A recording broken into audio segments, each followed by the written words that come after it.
நபிகள் நாயகம் ஸல்லல்லாஹு அலைஹி வஸல்லம் அவர்கள் சொல்கிறார்கள், இந்த உலகம் ஒரு மூமினுக்கு சிறைச்சாலை, மூமின் அல்லாதவர்களுக்கு சொர்க்கம்னு சொல்கிறாங்க. மூமின் அல்லாதவர்களுக்கு இது சொர்க்கமாக இருக்கும். அவன் வேணால் திருப்திப்பட்டுக்கலாம், சொர்க்க வாழ்க்கை வாழ்வதாக திருப்திப்பட்டு கொள்ளலாம். ஆனால் உண்மையான சொர்க்கம் அல்ல, இந்த உலகத்தில் சொர்க்கமே கிடையாது. அப்போ மறுமையில் உள்ள சொர்க்கம் எப்படி இருக்கும் என்று நபிகள் நாயகம் ஸல்லல்லாஹு அலைஹி வஸல்லம் அவர்கள் சொல்லி காட்டுகின்றார்கள். இந்த மனிதன் இங்கே எதையெல்லாம் தேடி அலைகிறானோ, இந்த உலகத்தில் எப்படிலாம் இருந்தால் நல்லா இருக்கும்னு அவன் நினைக்கிறானோ, அத்தகைய ஒரு அமைப்பை தான் அல்லாஹ் ஜல்ல ஸனாஹு தஆலா மறுமையிலே ஏற்படுத்தி வைத்திருக்கின்றான். இந்த உலகத்தில் ஒரு மனிதன் முழுமையான ஒரு நிம்மதியையும் அடைய முடியாது, முழுமையான கஷ்டத்தையும் அவன் அனுபவிக்க முடியாது. இந்த உலகம் ரெண்டுக்குமே மத்தியில் உள்ளது.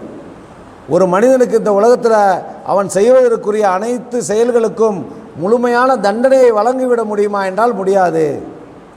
அதே போல் அவன் செய்த தியாகங்களுக்கு, அவன் பட்ட கஷ்டங்களுக்கு சரியான வெகுமதியை அவன் நிம்மதி அளிக்கக்கூடிய வகையில் வழங்கிவிட முடியுமா என்றால் வழங்க முடியாது.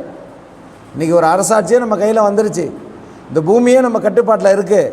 அப்படி என்றாலும் கூட நம்மால் ஒருவருக்கு உரிய அந்த ஒரு நன்மையை, அவருக்குரிய அந்த வெகுமதியை முழுமையாக வழங்கிவிட முடியாது. ஒருத்தன் அநியாயம் செய்கிறான், அவனுக்குரிய தண்டனையை முழுசாக கொடுத்துட முடியுமா ஒரு அரசனால்?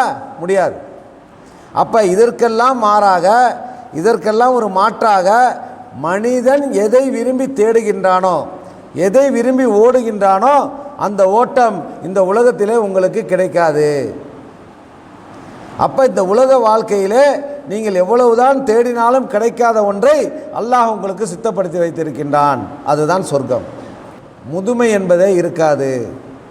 நபிகள் நாயகம் ஸல்லல்லாஹு அலைஹி வஸல்லம் அவர்கள் சொல்லி காட்டுகின்றார்கள், ஒவ்வொரு மனிதனும் சொர்க்கத்தில் நுழையும் பொழுது 30 வயதாக இருக்கும். ஒவ்வொரு மனுஷனுக்கும் எல்லாரும் ஒரே வயதுடையதாகத்தான் இருப்பாங்க. அங்கே நமக்கு நோய் கிடையாது. ரசூல் ஸல்லல்லாஹு அலைஹி வஸல்லத்திட்ட ஒரு சஹாபி கேட்குறார், யா ரசூலுல்லாஹ், எனக்கு இங்கே ஊரில் இருக்கிறப்ப எனக்கு விவசாயம் பண்ணுறது தான் எனக்கு பிடிக்கும். சொர்க்கத்தில் போய் நீ நினச்சா பயிர் நடவு பண்ணு, விவசாயம் பண்ணு, எல்லாத்துக்கும் உனக்கு அனுமதி இருக்குது, நீ எப்படி நினைக்கிறாயோ நீ அப்படி வாழலாம் அப்படிங்கிறார். இன்னொருத்தவர் கேட்குறாரு, சொர்க்கத்துக்கு போனால் எனக்கு குதிரையெல்லாம் கிடைக்குமா, குதிரையில் நான் ஏறலாமான்னு கேட்குறாரு. ரசூல் ஸல்லல்லாஹு அலைஹி வஸல்லம் அப்பையும் சொல்கிறாங்க, சிரிச்சிட்டு சொல்கிறாங்க, அங்கே என்ன உனக்கு குதிரை, இங்கே இருக்கிற சாதாரண குதிரை அங்கே கிடைக்கும், அங்கே இருக்கிற குதிரை சொர்க்கத்து குதிரையில் நீ என்ன செய்யலாம், சவாரி செய்யலாங்கிறாங்க. மலக்குமார்கள் என்ன செய்வாங்க, ஒரு கருப்பு நிறாக ஒரு பெரிய உருவமுள்ள ஒரு ஆட்டை அழைத்து கொண்டு வருவார். சொர்க்கத்துக்கும் நரகத்துக்கும் இடையில் அந்த ஆடை அழைத்து வரப்படும்.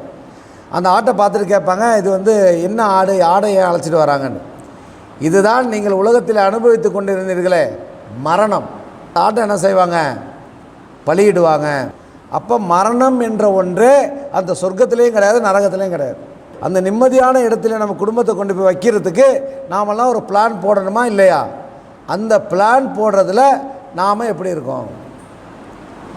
இன்றைக்கி நம்மளுடைய வாழ்க்கையில் அந்த சொர்க்கத்தை நோக்கி செல்லக்கூடிய விஷயத்தில் நம்மளுடைய குடும்பத்தார்களிடம், நம்மளுடைய குழந்தைகளிடம், நம்மளுடைய உறவினர்களிடம் நாம் என்ன பிளானோடு நம்ம செயல்பட்டு கொண்டிருக்கின்றோம் என்பதை நாம் என்ன செய்ய வேண்டும், நிச்சயமாக சீர்தூக்கி பார்க்க வேண்டிய ஒரு நேரத்திலே நாம் இருந்து கொண்டிருக்கின்றோம். நிச்சயமாக இந்த உலகத்திலே நாம் போடக்கூடிய இந்த பிளான் தான் நாளைக்கு நாம் சுற்றுலா சென்று சந்தோஷமாக வாழக்கூடிய அந்த சொர்க்கத்தை சென்று அலையக்கூடிய ஒரு வழியாக இருந்து கொண்டிருக்கின்றது. இன்றைக்கி ஒரு குடும்பத்தில் பெற்றோர்கிட்ட கேட்குறாங்க, ஒரு இமாம்கிட்ட கேட்குறாங்க, என்னுடைய குழந்தை, என்னுடைய பையன், சின்ன பையன் தொழுவதற்காக சுபுவுக்கு எழுப்புனா எந்திரிக்க மாட்டேங்கிறான், சுபுவுக்கு தொழுவ எழுப்புனா எந்திரிக்க மாட்டேங்கிறான், நான் என்ன செய்யணும் அப்படின்னு கேட்குறாங்க.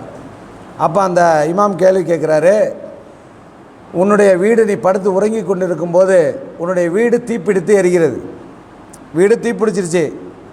அப்போ நீ போய் நீ பதறி பார்க்குற, வீடெலாம் தீ எரிஞ்சிக்கிட்டு இருக்கு, உன் குழந்தை தூங்கிக்கிட்டு இருக்கு, அந்த குழந்தைய நீ எழுப்புற, அது எந்திரிக்கலை, எழுப்புற எந்திரிக்கலை, தீப்பத்தீச்சு எந்திரிக்கலை, என்ன செய்வேன்னு கேட்குறாங்க. உடனே நான் வாரி தூக்கிட்டு போயிடுவேன், இல்லை நான் அவனை பிடிச்சி தூக்கி வெளியில் எரிஞ்சிருவேன், அவனை காப்பாற்றுறதுக்குள்ளே எல்லா வேலையும் செய்வேன் அப்படின்னு அந்த அம்மா சொல்லுது. அப்போ கேட்குறாங்க, இந்த உலக நெருப்பிலிருந்து அந்த குழந்தையை காப்பாற்றுறதுக்கு நீ அவ்வளோ முயற்சி எடுக்கிற, நெருப்புலேருந்து தூக்கி போகிறதுக்கு அவனை ஒன்று வெளியில் தூக்கி போடுற, இல்லை அவனை தூக்கிட்டு நீனும் ஓடிடுற, அப்படி இருக்கும் பொழுது மறுமையினுடைய நெருப்பு இதை விட பல மடங்கு அதிகமானது, நரக நெருப்பு. உன் பிள்ளை தொழுவ வைக்கிறதுக்காக நீ அவனை அடித்து எழுப்பலை, அவனை தொழுவதற்கான எந்த முயற்சியுமே செய்யாமல் நீ இருந்தீன்னா இந்த நெருப்பிலிருந்து காப்பாற்றுறதுக்கு துடிக்கிற நீ உன்னுடைய குழந்தையை அந்த நரக நெருப்பிலிருந்து காப்பாற்றுறதை நீ விரும்பவில்லையான்னு கேட்குறாங்க. அப்போ எந்த அளவுக்கு ஒரு குடும்பத்தில் நம்ம அலட்சியமாக இருக்கிறோம்.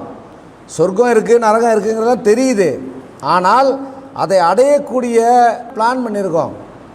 அந்த பிளானில் என்ன குறை இருக்குது, அதை எப்படி சரிவர நாம் செய்ய வேண்டும் என்பதற்கான ஆயத்தங்கள் நாம் செய்ய வேண்டிய காலகட்டத்தில் இருக்கின்றோம்.